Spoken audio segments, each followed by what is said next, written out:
So thank you so much, Tony, for taking the time out of your busy day today to Sure. meet with me and conduct this franchisee owner interview. I do so appreciate your time. So why don't we go ahead and start with you sharing your name, your location, how many territories you own, and what year you became a Right at Home franchise owner. Sure, that's fine. So my name is Tony Fenno. I'm in Cincinnati, Northern Kentucky area. We have 3 territories: Northern Kentucky, what we call Cincinnati, main Cincinnati, and then we have Cincinnati North. Those are the terms that we use. And so we own Greater Cincinnati is what it comes down to.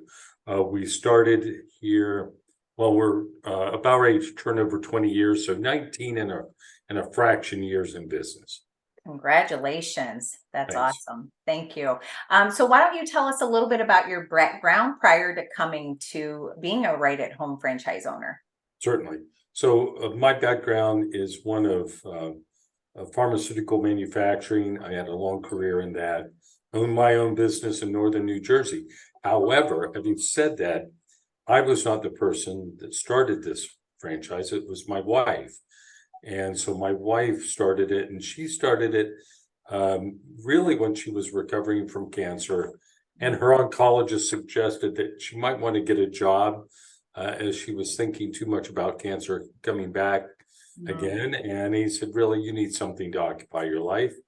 And so she actually had some in-home care in a small way when she was going through chemo, reconstructive surgery, whatnot. And I was largely not around. I was in Northern New Jersey, and I did that for over 10 years, traveling back and forth.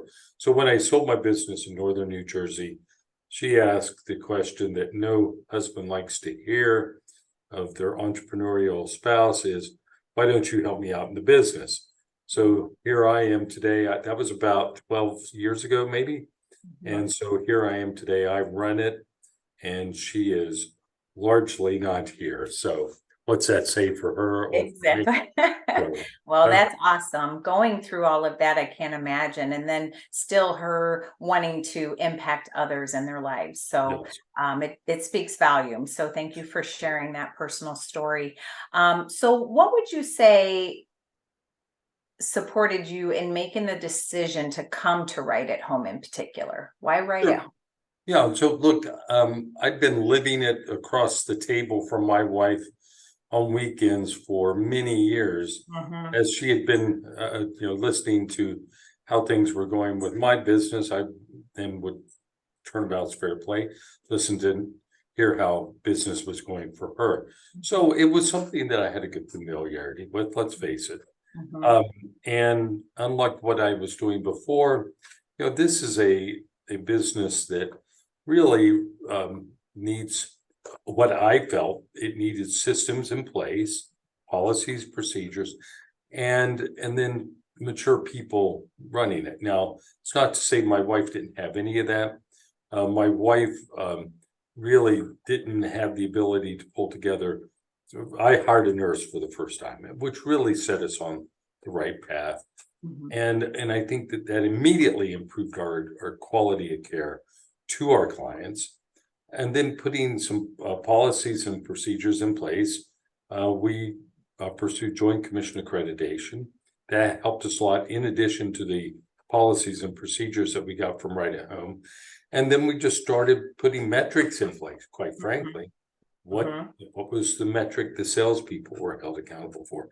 So mine was really just coming in and looking at it from a business perspective to say, look, are there improvements that can be made here that can yield both the top line and the bottom line? And the answer to that was yes. And I also became early on I was convinced that where care is going to be delivered is not in the hospital. It is not even in the rehab clinics. It's going to be in the home, and it's going. That's where it's going, and that's where it continues to go. And where else would you rather be if you're on this care continuum, but serving the home environment?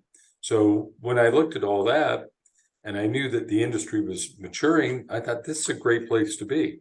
So that's how I thought through it. And that's why I personally, accepted my wife's challenge and began to help her out because I saw great opportunity here. I still do.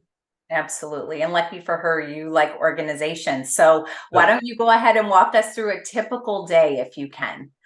Oh, so I'll walk you through a typical Monday, and then the days of the week that follow are pretty much one to the next. On Mondays, we review all cases, every case that we have. So we review the activity from last week. We also review all activity over the weekend from the on-call staff, and we have a full-time on-call staff of 2, and we understand what we need to do in the coming week. Not just calling on prospects, but really a lot of our effort is following up with the clients we currently have, following up with the prospects we have. And so we put together what is the schedule. We're sitting in here Monday about noon. We have lunch brought in, and we say, what's the week look like for you? And the salespeople and the clinical people all walk in on Monday, and they already have their week in their mind. We nuance that, we fine tune that.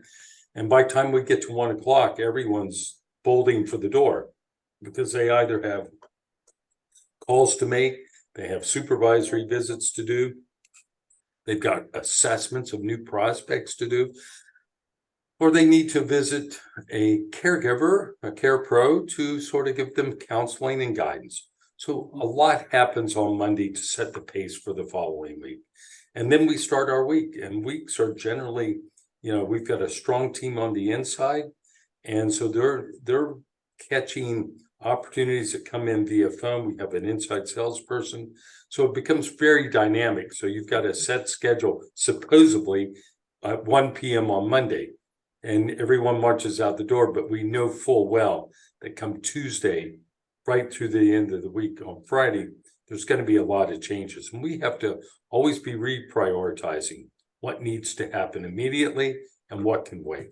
So, you're always on your toes. So that's the fun part. And if you're not, by the way, if you don't like that kind of, making those changes on the fly, well, this might not be the business for you. But if you're used to that, you're going to do well. And I hire people, quite frankly. We have pretty strong core values, and we have mandatory reading on really what kind of characteristics you need to exude to be in this business. And the one that rises to the top is a positive attitude. You can have great nurses, you can have great salespeople, but if you don't have people with a positive attitude, it's not going to work out, because quite frankly, no one calls us when they're having a good day. Think about it. And we have got to be the voice on the other side of the line to say, okay, yes, I know our salesperson contacted you or our nurse visited you. They're positive people, but we have got to be the one to say, okay, here's how we think we can help you. And then we have got to be action oriented after that. So positive attitude with an action oriented outlook. And those two things get you a long way in our business. I love that. Thank you so much. So what part of the support Right at Home provides do you feel is most valuable? Great question. And by the way, there's one of my nurses calling. I'm going to tap her and I'll call her in 5 minutes. Look, Right at Home has always been, and I'll pay you a backhanded compliment, provided more support to me and even my wife than I could ever fully utilize. And I think it's incumbent upon each owner to understand, okay, here's where I am as an owner of my evolution. And now another owner may be more seasoned or more of a rookie than I am. And they too have got to make that call. Okay, what are the things that we need from corporate at where we are in our life cycle as a franchise owner? And for example, in my case lately, it's building all these, what I call landing sites, a landing site for our developmentally disabled business, a landing site for our VA business, a landing site for communities. Those go a long way, because more and more and more, like it or not, people are finding us on the internet. And we've got to be, when search, we've got to come up in the first page on the Google search. Everyone talks about it. And so, but that we have to have a landing site that's meaningful in its content. And I'll tell you, we've been behind in that. So Right at Home Corporate's been very helpful to us here lately in putting those things in place.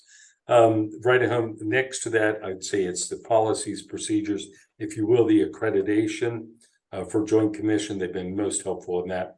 We've been Joint Commission accredited for 6 years.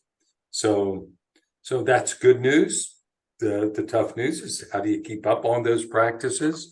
It takes an effort. And so that's always our challenge. And Right at Home's always there to say, okay, this is more what they're looking for. You may want to change your P and Ps to reflect these words versus these. So it's never ending.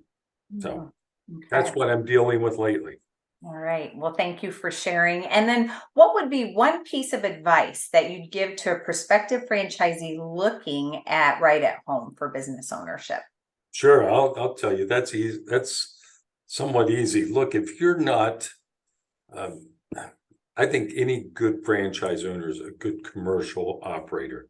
Now, when I say that, people may be thinking of different things, but what I think of first is you better be ready to meet your prospective client. You better be ready to meet your prospective referral source. You better be ready to meet your prospective caregiver employee. And that is happening all the time with me. If it's not the client, patient themselves or their family or their guardian, then it's the referral source that sends them our way, and understanding what their needs. Because referral sources, social workers and nurses are largely an overworked group of professionals out there. And they're reliant today more than ever on what I call in-home care. Today it's squarely on the continuum of care. And so we've got to understand, of course, the client, patient. We've got to understand the referral source. But more today than ever, we better understand our caregivers and our caregiver prospective employees, because what one needs may not be what the other one needs. And that is today's challenge, is understanding them, coaching them, training them, engaging them. And that, by the way, that gets back to my earlier point of having a very mature scheduling team that understands that and listens, thinks, and then replies, because we need to manage. I believe good caregivers want to be managed effectively. If we're failing in that regard, we're not going to keep caregivers. So we've invested a lot in scheduling staff, support staff. We have 2 people recruiting and following up at the 30, 60, 90-day mark. That takes a lot of work. And I can sense your commitment. So thank you, first of all, for taking time out of your day, but also just your commitment to changing lives and impacting your community. We are very lucky to have you in our Right at Home family. So, well, I feel that we've got probably one of the best franchise systems going, high integrity and level of trust between the franchise owners and, of course, the Right at Home team in Omaha. So great. Thank you so much, Tony. You're most welcome. All right. Bye-bye. Take care.